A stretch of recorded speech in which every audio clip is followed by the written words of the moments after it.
want to close with a final summary of this question.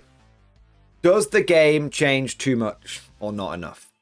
Because this has been one of the more popular votes that we have had. And out of 388 votes, 51% of people said that the game changed too much. 39% of people said that the game changes just the right amount. And 10% of people said that the game does not change enough. Now, that means that pretty much, near as damn it, it's a 50-50 split. If we combine the not enough and the just the right amounts, you've got 49% of people that think that the game and the current treadmill pace is good. And this is something that we have talked about a few times on and off over this edition and over last edition as well. We've talked about this treadmill where, what do we mean when the game is changing? Well, it comes down to, I think, a number of factors. It comes down to new rules coming out, whether that is in the form of the codex cycle or the rules coming in the form of balance patches and FAQs. It comes in the form of points changes, which happen, quite a lot. But I think it also, one thing that I think needs to be taken into account is I think it also comes in changes that are going to impact your collection, like things becoming legends or model kits being replaced with other model kits, which the ones you currently have no longer work. So you've got things being removed, things being added, and things being updated, which is kind of like a soft removal for a lot of things. So those are, I would say, the three principal sources of changes. And over the course of 10th edition, we have seen the game change a hell of a lot. Firstly, 10th edition itself was a hard reset. Let's really boil it down to the fundamentals. 10th edition was a hard reset. It was in many ways Games Workshop shedding the last vestiges of the legacy format, with now not only weapon skill being and ballistic skill being fixed, but it now being the way the data sheets were laid out. It really was, I would say, the first version of what I would call truly new Warhammer 40k. We didn't have any more charts or anything like that. It was just, we've got rid of the final bits of the old system. So 10th edition itself was a big change. And then since it's come out, it has felt like there has been a constant stream of FAQs, hot fixes, balance patches. Especially at the beginning, there was a lot of FAQs, balance patches, fixes, and points changes. And then what I would say is that those changes didn't come at a standard 3-month pace. Like, we had an FAQ 2 weeks after it dropped to try and help fix Eldar, and then we had another one a week later to try and fix Towering. Another one to fix this, another one to fix that. And so for the first sort of 6 months, it felt like a lot of the changes that were coming were like fixes, and then the last sort of 12 months, because we're coming up to sort of 15 to 18 months of the game being out, a lot of the changes have come in the form of the codex cycle, and a lot of the changes have come in the form of things being legends. But however you slice it, since the launch of 10th edition, there has not been a single month go by without a change. Whether it's a hot fix, something going to legends. We used to know when things were going to legends. There is an element of uncertainty that has been added into these changes, which I think is worth touching upon. We used to know once your codex comes out if your models were safe or not. And now GW is releasing codexes, and then several months later, things are going to legends. Have a look at orcs and have a look at necrons specifically. So not only are the changes coming thick and fast, but the changes are not following a established pattern like they were doing. And so every single month, something new is updating and changing the game. So the game is changing. And what's interesting is it's no longer a debate of, is the game changing? Is the game not changing? Everyone agrees the game is changing. And so the big question, like which is sort of the topic of what we're talking about, is the game changing too much or not enough?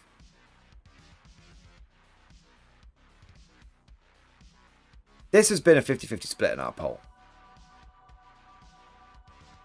I have to say I'm somewhat surprised by that. I was expecting maybe 60-40. 60% people saying it changed too much, 40% saying it wasn't changing enough or changed the right amount. And I could have seen it go to 70-30. The reason why I expected that is whenever you look online, like the #1 complaint about 10th edition, and you go on any forum, you go on a lot of YouTube channels, anywhere online, people talk about 10th edition. The #1 complaint people have is the game changes too much. And so the general impression you would get if you just read that information, if you're an outsider looking in, is that this game is constantly in flux, and it is constantly in flux. And the general thing you would get from that is that the community as a whole sees that as a negative. But the reality is that it's not a majority, but there is a silent half of the player base which is okay with it, which likes it. That is a higher proportion than I was expecting. Now, I think what it comes down to is this. Are you locked in to 40k? Or do you play it more casually? If you are locked in, if it is your main game, and not even that, your main hobby,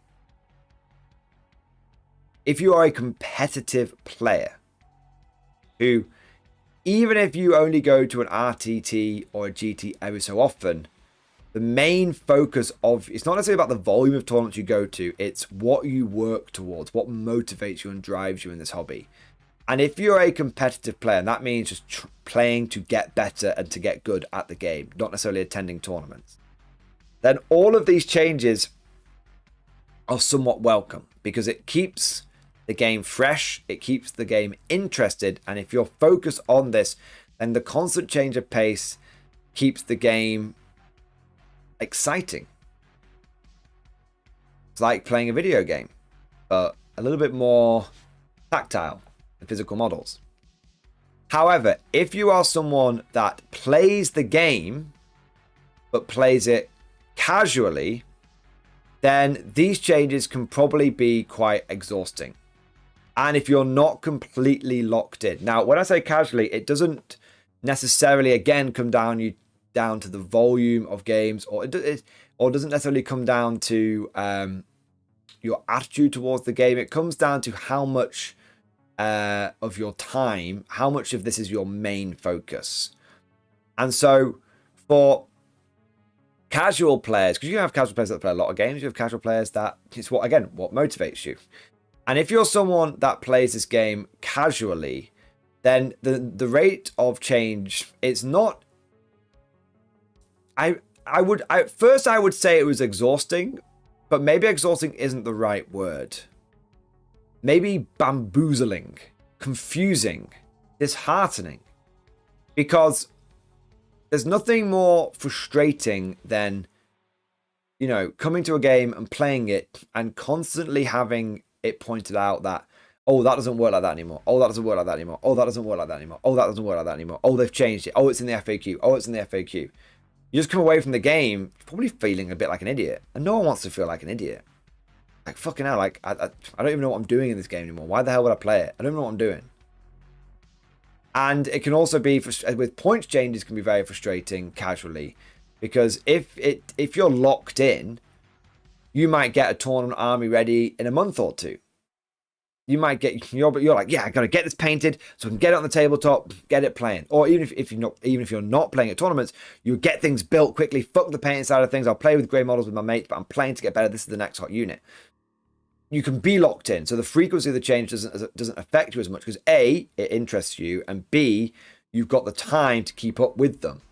But if you don't have the time to keep up with them, it can feel very frustrating because by the time you have built up your army to 2,000 points and you've built this nice plan and this game plan, you still care about winning. You're a quote unquote casual player because you're not quite as locked in. You might find that suddenly your 2,000 point army list is 1,500 points, or that your 2,000 point army list is the other way. It's 2,500 points, which is something that often happens in 10th edition because it's not they nerf as much as they buff now.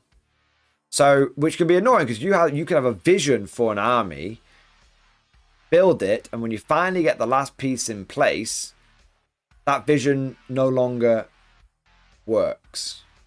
That vision is clouded. That can be very frustrating. So I think what does this poll tell us? And remember there are lies, damn lies, and statistics. So statistics can be manipulated to say anything that you want. That's the important thing, all right? But what does this poll tell us? This poll tells us that right now the community is at a little bit of a crossroads, a little bit of a 50-50. Because 50% of the people that play Warhammer, or at the very least 50% of the people that took part in this poll, are clearly locked in. And the other 50% of the people are not locked in. Now, if we use the term casual and competitive, what this shows is that for the first time in a while, I don't think you can say that the competitive community is a minority of the 40k community anymore. I don't. Actually, I want to specify that. I want to clarify a little bit more because you could definitely say the competitive community is still a minority. Let's say the competitive players, because this community is made up of a lot of people that don't play. They just collect and build the models, and they would see themselves as a painter or a collector first, right? So let's talk about people playing the game. I think what this shows is that about 50% of the people that play 40k these days are locked in. And 50% of people right now are a little bit more casual. That has to be the highest proportion of more competitive players I have ever seen this community had. It always used to be that there was a small minority of competitive players that and we always say the competitive scene led the casual scene, but the casual scene was the bigger side. I don't think that's the case anymore. I think the competitive scene is now equal to the casual player scene. And I think a big part of that is going to be because of the direction GW's pushed the game in. This makes sense. GW's been making 40k a more competitively focused game, but often people saying they're trying to make it an esport for the tabletop, a T-sport. So that's a little bit off topic. That's sort of a side note on how the community is evolving. But let's get back to the focus. Is the game changing too much or not enough? Let's focus on the change rather than the community. One really, really important point that was raised during this stream, and something that I had not considered even slightly, was that a lot of people were okay with the internal changes. So people were happy with the points changes. People were happy. In fact, the number one thing that I got was people were generally happy with the points changes. They didn't mind the points changing as often as they did. And when I think about it personally, I don't mind the amount the points change either. They've got that it changes every 3 months, if not more often, and it's fine. I'm okay with that. And I'm actually in many ways okay with the way the rules change. If there's a unit which, let's say, beginning of 10th, you had Wraithguard with their like pistols that could shoot in combat and with their Wraith guns and everything.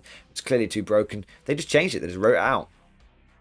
So generally speaking, I'm okay with the rules changes, and generally speaking, I'm okay with the points changes.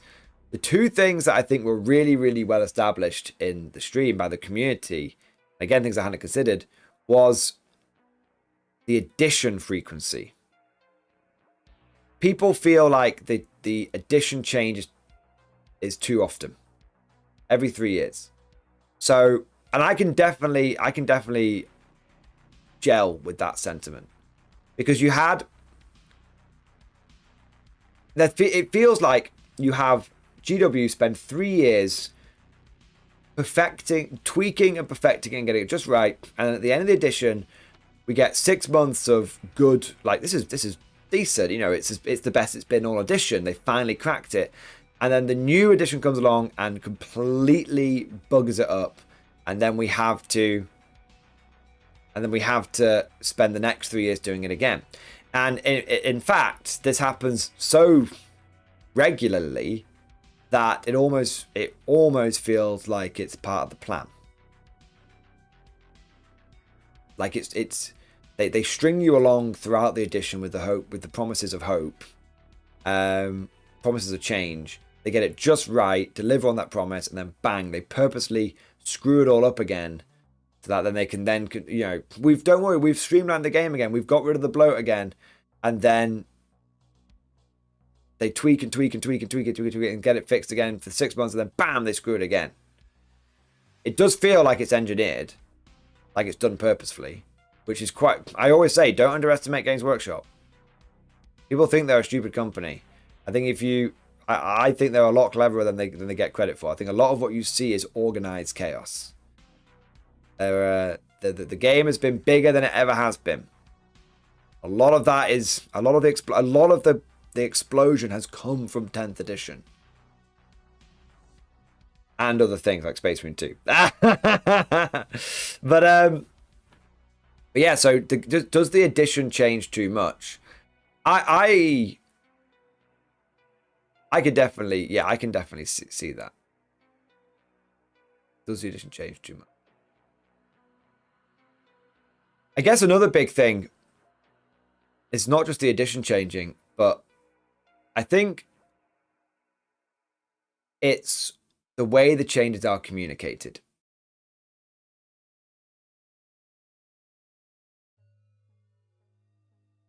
The vast majority of the issue, I would say not the vast majority, I'd say the biggest issue with a lot of the rule changes is when people don't realize something has changed. So we had an example before where one of the chat said he'd been taking night scythes to a tournament, and didn't realize till he got to the top table final round that he had missed something in the FAQ, and he almost got disqualified and cheated, labeled as a cheater in the event, because he was like, I didn't know that they'd done it so night scythes can't rapid ingress turn 1 anymore, which is obviously not a good feeling to have, because this change was not communicated inside the app. The change was communicated in the separate document. And I think truly what GW needs to focus on, and they need to focus on getting their digital logistics chain sorted. Frankly, the app is embarrassing, and the system they have come up with is a joke. And I remember seeing, I talked about this when I did my I Hate the Warhammer 40k app video. And one of the best comments I saw there, you know what? I'll take a moment to find it. Because it's worth finding. It's worth finding. I think I pinned it. There you go. Only Games Workshop could take the holy grail of modern commerce, getting people to use your app, which could make it a default for literally anyone in the hobby who played, getting all their personal information, getting information from your consumers about what armies and units are popular, and where they could easily enable the app to link the units in the army builder into an online sale, and then fucking ruin it to make a minuscule amount of money up front. And it's a great point. Now, this isn't an app rant, but the point is that the changes that we see would be, I think that the vast majority of people I think we could see people that I think we could see that poll go to 60% of people saying the game change is just the right amount, if not higher, if the app was seamless. Because right now it's a joke. Okay, you've got the whole paying for the app and then having to pay for the codecs anyway, which is just stupid. But if I go and look at the Space Marine Captain datasheet right now, if I go and look at Ursula Creed's datasheet right now, where it says you can get a free stratagem. The only way I'm going to find that isn't actually true is if I go to an FAQ, go to a rules commentary, go to a balanced data slate as a PDF on a website and download it and find it. That is a joke. The only way I'm going to know if my fight on death doesn't work with my tank commander, my shoot on death doesn't work in combat, is if I go to like page 22, bottom right paragraph or something like that of the rules commentary, a rules commentary which is probably over 100 pages long at this point.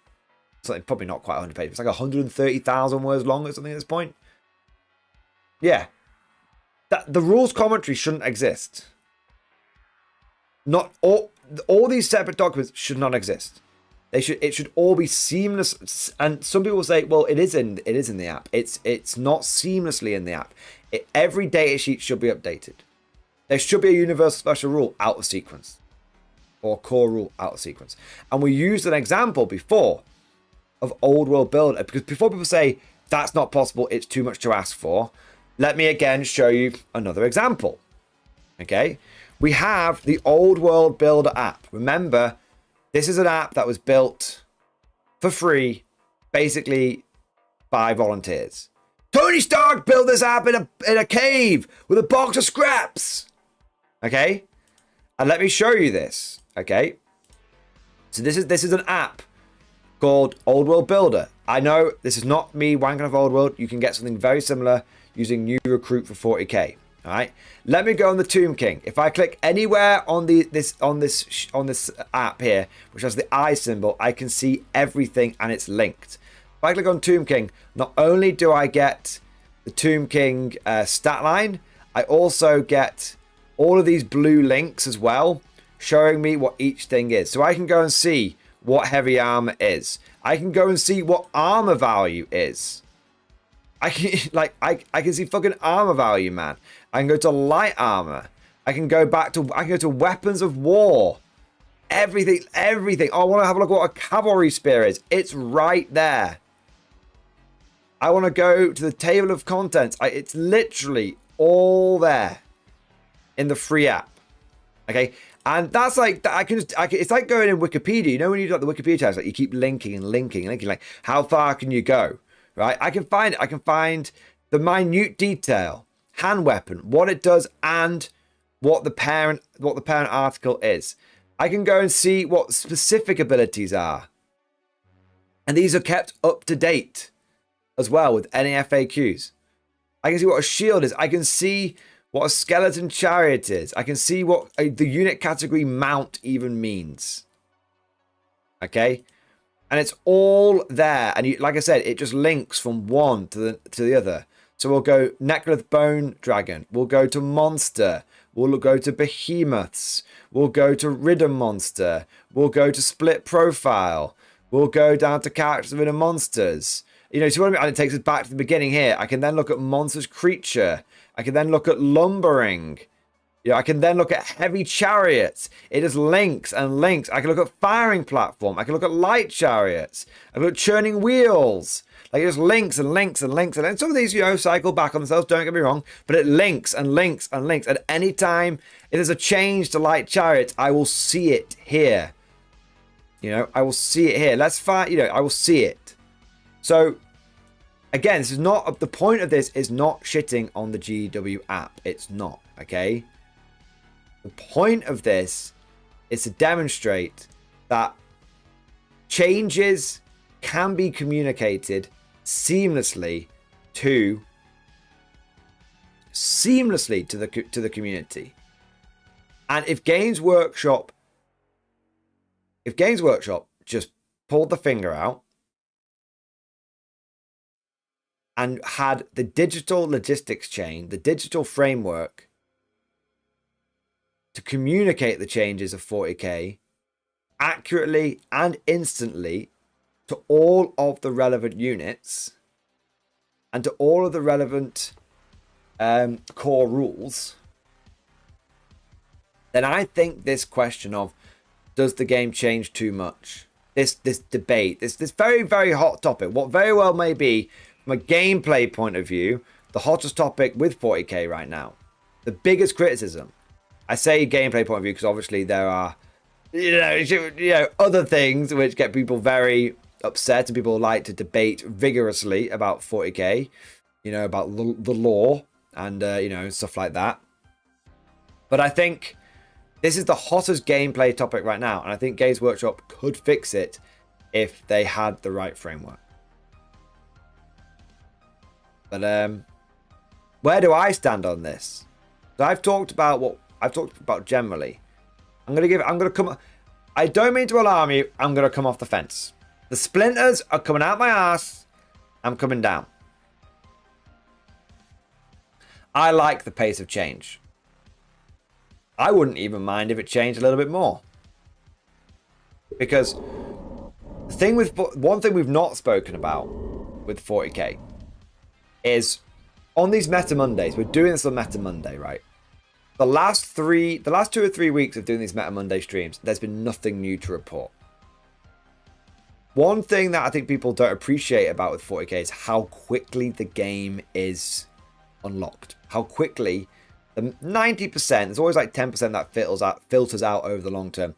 But how basically 90% of the meta is worked out within 24 hours of an update dropping. People will see a new codex will drop, and between 24 and 48 hours, there'll already be an optimum build, theory hammered out, and probably even play tested out. The moment a balance patch drops, even the moment an FAQ drops, a balance patch drops, or a mutual field manual, all three, if they drop all at the same time in a big dump, within, if it's a big one where everything gets updated in one go, within a week, within a week, the new meta and the new top dogs are established, the new bottom dogs are established. 40k gets unlocked very, very quickly. And so, if we look at the last 3 weeks of the Meta Mondays, I've not had anything new to talk about. And there's not been anything exciting to talk about in the meta. Like Guards doing well, Marines are doing dog shit, Space Wolves are being silly good right now. Same shit, different day. So in a funny sort of way, for someone like me, who is very, very, very much locked in, and I'm well aware that I'm not the average player, but I'm well aware that I'm probably locked in more than other people. But I think that the game does get unlocked very, very, very quickly because of the size of the 40k community and because of the level of weaponized autism that we have as a community. There's a lot of very, very, very clever, very, very focused people, very dedicated people who are 120% locked into this game that will, they don't even see the Matrix anymore. They just see blonde, brunette, redhead, and they can just unlock the secrets very, very, very quickly. And when you've got all of these people together, it means that you can unlock things. And so that can mean that if you are at the coalface, as it were, if you are in the competitive meta, you almost the rate of change is desirable. And some people would even argue you'd want it to change even more. But I am aware that rate of change is bad for certain players, 100%. But there's one other thing. Okay, I'm gonna step back here for a second. Let's say I'm not going to look at this from the perspective of being a YouTuber, content creator, Warhammer, person. If I had to pick between this game changing as much as it did, or changing less often, if the men with guns came and I had to pick, it would be an easy choice. I would pick the game to change. I would pick the treadmill. And that is nothing to do with me being a YouTuber, nothing with being my job. That comes from bitter experience. Because this game almost died in 7th edition. In 7th edition, we got one FAQ the entire edition, pretty much. And GW never FAQ'd codexes or anything like that. The one FAQ we got was it went from being able to throw 1 grenade per model in a squad to 1 grenade per squad. That was basically the only FAQ we got. And because of this, broken stuff would release and it would stay released. Let me put this into perspective for everyone that's joined in 10th edition. You know how broken Eldar were at the beginning of this edition? Imagine if they were still that broken. If if they had received no changes whatsoever. Imagine the state the game would be in. It would be dead. Like it would be dead. You wouldn't. But that's what used to happen. In 7th edition, we had all of the codex creep, none of the FAQ, none of the balance changes. I used the example. I've used the example before. In 7th edition, there was a detachment that allowed Tau to take 10 Riptides. Every single one of those Riptides could fire 4 times. That meant that you got hit by 40 Riptides worth of firepower. It blew people off the table in one turn. You couldn't do anything about it. You couldn't hide from it. Think about how fast and maneuverable Riptides are. And think about, to be fair, how much less terrain we used to have back in the day. None of this L-shaped ruin standard format. Insane. You had armies with a 2+ rerollable invulnerable save that could not be countered. There were no mortal wounds. There were no devastating wounds. You just had armies that ran around with 3 wounds a pop, with squads of 3 or 4 wounds that could only be hit on 6s, could not be hit by any blast weapons, with a 2+ rerollable invulnerable save. And we endured that throughout the entirety of 7th edition. 3 or 4 years. I can't remember how long the edition was. 3 or 4 years. And that shit was available from day one. So, if I have to pick between the game, if we go from one extreme to the other, if I have to pick between the game barely changing and the game changing too much, I'm going to pick change too much. Because I played through, sounds a bit dramatic. I played through what was the game never changing, and it's fucking horrible. Awful. And it wasn't just competitive players that enjoyed it. It killed the casual scene stone dead. Now, what would be my ideal scenario? Because what if I don't have to pick between a shit sandwich and a fucking ball flick? What if I can just have a nice sandwich, right? A nice meal. Or I can just pick the ideal scenario. I think that the game, I've said it before, I think that my ideal scenario is that we keep the rate of change that we have. We keep the constant balance updates. I would, however, I'd bring them down to every 3 months like clockwork.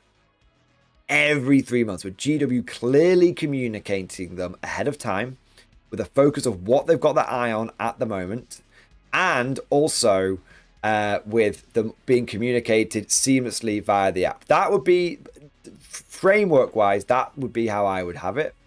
And sort of rules-wise, I would love to see us go back a little bit to a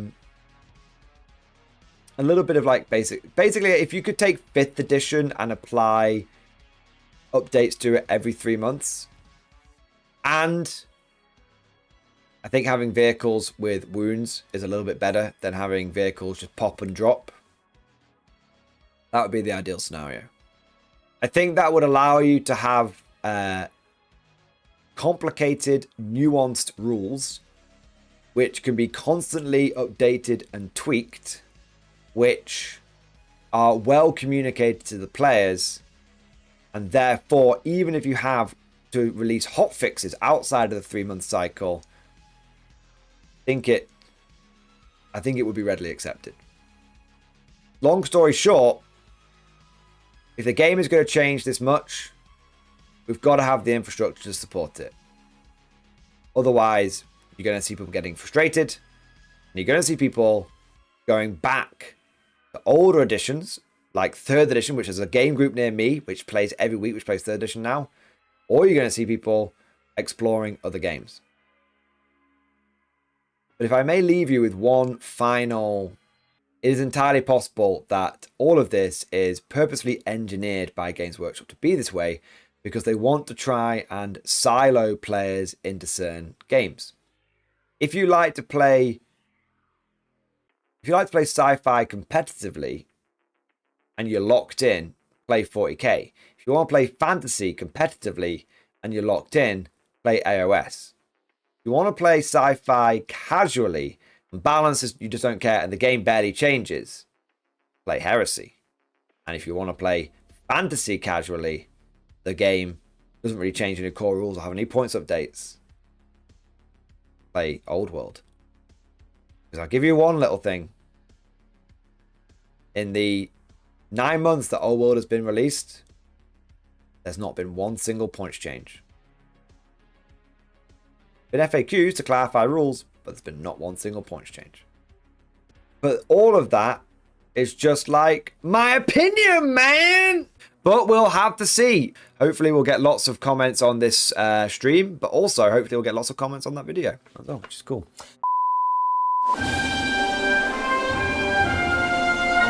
Would you like to know more?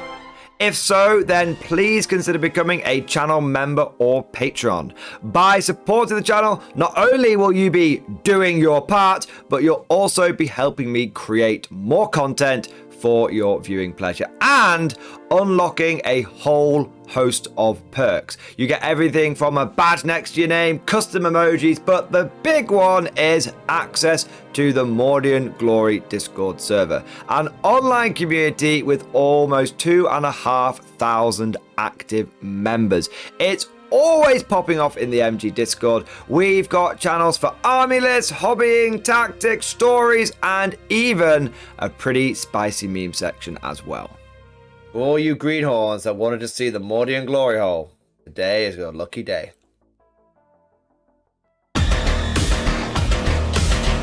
And joking aside, I do want to say a massive thank you to all of the current channel members and patrons. You guys are amazing, truly the lifeblood of the channel. I could not do Mordian Glory full-time without the incredible and generous support of my members, so thank you guys so much. And last but certainly not least, I want to say a personal thank you to all of my top tier Patreons.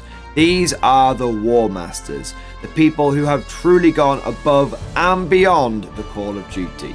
So a heartfelt thank you to Alex Dengal, Bon Vert, Lord Pryor, Mark Panconi, RJ Scorpion, Swordfish Trombone, Try Again Bragg, John Stubbs, Nick Walsh, Diesel Fox, and August Barney.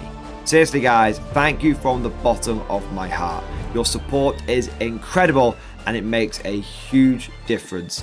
Thank you so much. That's all for now. Hope you've all enjoyed today's video, and of course, as always, see you guys next time.